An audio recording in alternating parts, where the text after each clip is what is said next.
In the Texas Hill Country, strangers jumped into action to help rescue hundreds of people from fast-moving waters of the Guadalupe River.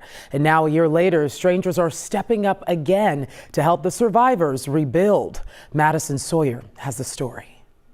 So she put her feet down, and that's when she stepped into the water and was like, why is there water on the floor? And then just instantly to their knees, to their waist. Last year, I met Kelsey Cravey, whose mother Cindy and stepfather Ken were rescued by strangers as their mobile home floated down the river from the floodwaters. And that's when they started panicking. They opened the window and started shining flashlights outside of the window, just screaming, hollering, and finally they heard a semi-truck honking the horn. This picture showing the moment that Cindy and Ken Collier were rescued by 3 men, strangers who saw a need and didn't look away. We're pretty lucky that God gave us another chance to live. I visited Cindy and Ken this week. What we went through, we're lucky that we can sit on a porch and enjoy this beautiful world for a little bit longer. And since the flood, more strangers have been stepping up to help them pick up the pieces of their lives and start again.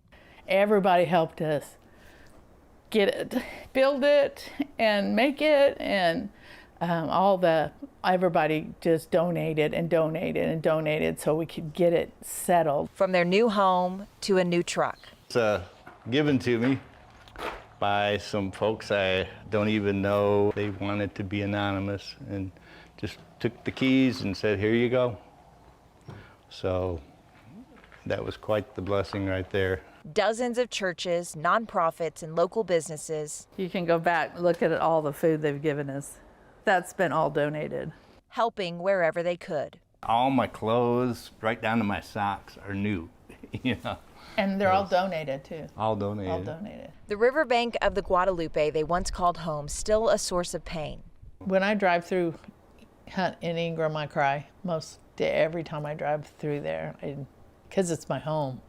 That was my home. But a new chapter being written with a few miracles from the past. When I was 7, my dad was a machinist, and he made a knife, little knife, inscribed it with his name, and he gave it to me.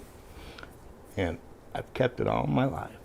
About 2 or 3 days, I realized it was lost. And it felt like a dagger. And I looked for that knife. I looked for 7 weeks.